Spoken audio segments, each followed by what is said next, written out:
हिंदू धर्म में साल में 4 नवरात्रि पड़ती हैं, जिनमें से 2 गुप्त नवरात्रि होती हैं और 2 सार्वजनिक होती हैं।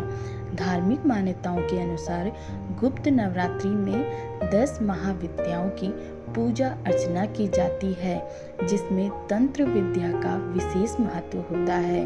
इसी वजह से इसे गुप्त नवरात्रि कहा जाता है। यह पर्व हर कोई नहीं मनाता है। इस समय की गई साधना जन्म कुंडली के समस्त दोषों को नाश करती है। चारों पुरुषार्थ धर्म, अर्थ, काम, मोक्ष को देने वाली है। इसका सबसे महत्वपूर्ण समय मध्य रात्रि से सूर्योदय तक होता है। आषाढ़ माह में पड़ने वाली नवरात्रि को गुप्त नवरात्रि कहा जाता है। इस दौरान प्रतिपदा से लेकर नवमी तक माँ दुर्गा के 9 रूपों की पूजा की जाती है। गुप्त नवरात्रि में साधक महाविद्याओं के लिए खास साधन करते हैं। तो आइए जानते हैं गुप्त नवरात्रि की तिथि। आषाढ़ में गुप्त नवरात्रि दिनांक 30 जून दिन गुरुवार को है और इसका समापन 9 जुलाई को शनिवार को होगा। प्रतिपदा तिथि प्रारंभ हो रही है 29 जून को सुबह 8:21 से और समाप्ति 30 जून को सुबह 10:49 पर।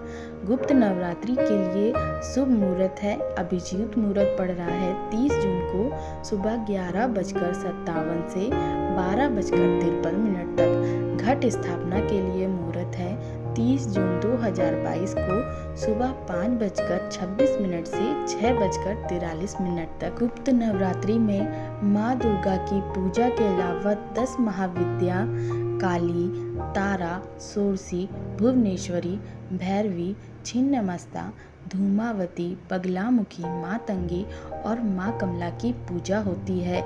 इसके अलावा नवरात्रि में तंत्र मंत्र की पूजा का विशेष महत्व है।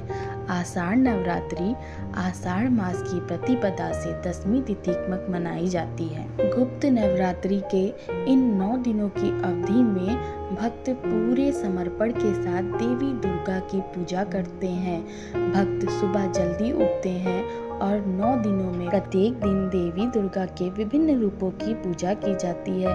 पहला दिन प्रतिपदा तिथि घट स्थापना और शैलपुत्री की पूजा, दूसरा दिन द्वितीय तिथि ब्रह्मचारिणी पूजा, तृतीय दिन चंद्र घंटा पूजा, चतुर्थी तिथि को कुसमांडा पूजा, पंचमी तिथि को स्कंद माता पूजा, षष्ठी तिथि को कात्यायनी पूजा, सप्तमी तिथि को कालरात्रि पूजा, अष्टमी तिथि को महागौरी पूजा, नवमी तिथि को सिद्धदात्री पूजा, 10वें दिन को विजयदशमी पूजा के रूप में मनाया जाता है और नवरात्रि का अंत होता है। इन 9 दिवसीय गुप्त नवरात्रि के दौरान व्रती उपवास रखते हैं। वे दिन में केवल एक बार शुद्ध सात्विक भोजन करते हैं और इनके नियम बड़े ही सख्त होते हैं। कुछ स्वास्थ्य कारणों की वजह से अगर व्रती सख्त उपवास नहीं रख सकते तो आंशिक उपवास की भी अनुमति है।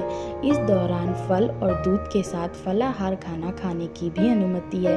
आषाढ़ गुप्त नवरात्रि की अवधि में भक्त देवी दुर्गा को उनके दिव्य आशीर्वाद का आवाहन करने के लिए मंत्रों का जाप करते हैं। दुर्गा सप्तशती, देवी महात्म्य, श्रीमद् देवी भागवत जैसे धार्मिक ग्रंथों का पाठ करना अति शुभ माना गया है। हिंदू भक्त आषाढ़ गुप्त नवरात्रि के दौरान दुर्गा 32 या देवी शक्ति के 32 अलग अलग नामों का जाप भी करते हैं। ऐसी मान्यता है कि इनका अभ्यास सभी समस्याओं को समाप्त करता है और जीवन में शांति आनंद प्रदान करता है। गुप्त नवरात्रि का व्रत ज्यादातर तांत्रिक पूजा के लिए ही लोकप्रिय है। आषाढ़ गुप्त नवरात्रि की कथा हम आपको अगली वीडियो में बताएंगे, क्योंकि कथा लंबी होने की वजह से वीडियो अधिक लंबी हो जाएगी। राधे कृष्ण।